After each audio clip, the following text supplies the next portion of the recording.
thank you so much for coming today, Mr. Soloway. I thank you, yeah, especially because you come from my district. Derby is one of my two towns, and it's the best littlest city in the state. It is quite literally by size the smallest city in the state of Connecticut, but also quite rich in many, many ways as far as the people and the community we have there.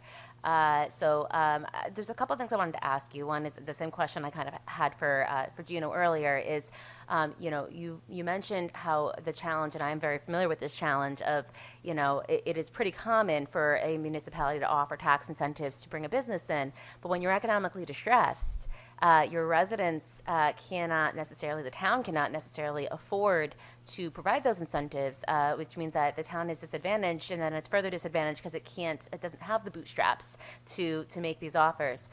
Of that option, trying to find some type of way to provide support for municipalities in that way, or there's kind of either doing a no interest loan or build as you grow, where the state provides incentives for redevelopment.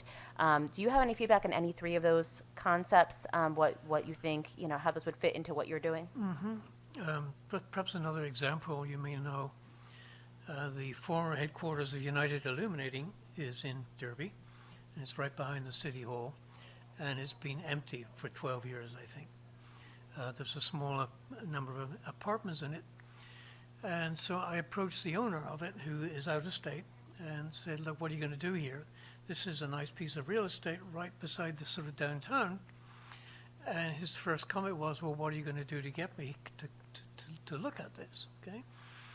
And so it's a relatively small investment, but he is now convinced that Derby's on the move. He's seen the other things happening. He's seen the road widening, other projects DOT are doing in the community. And so we crafted a tax incentive program to get him started.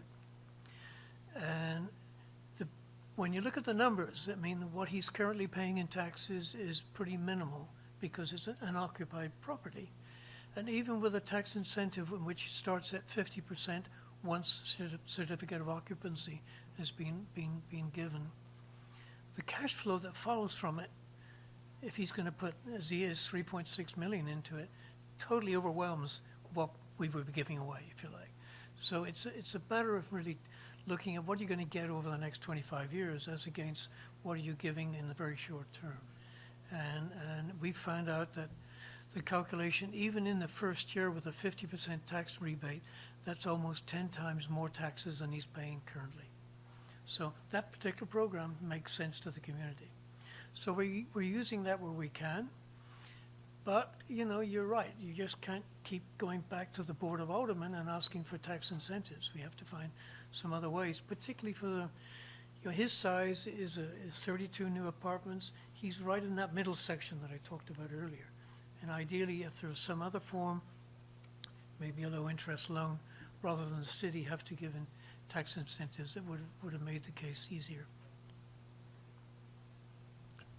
Thank you, and thank you for all the work you're doing. We're quite lucky to have you, such a heavy hitter in our little town. We know the Valley punches above its weight, and I'm so happy you're on board with us. Thank you. It's a fun place to be.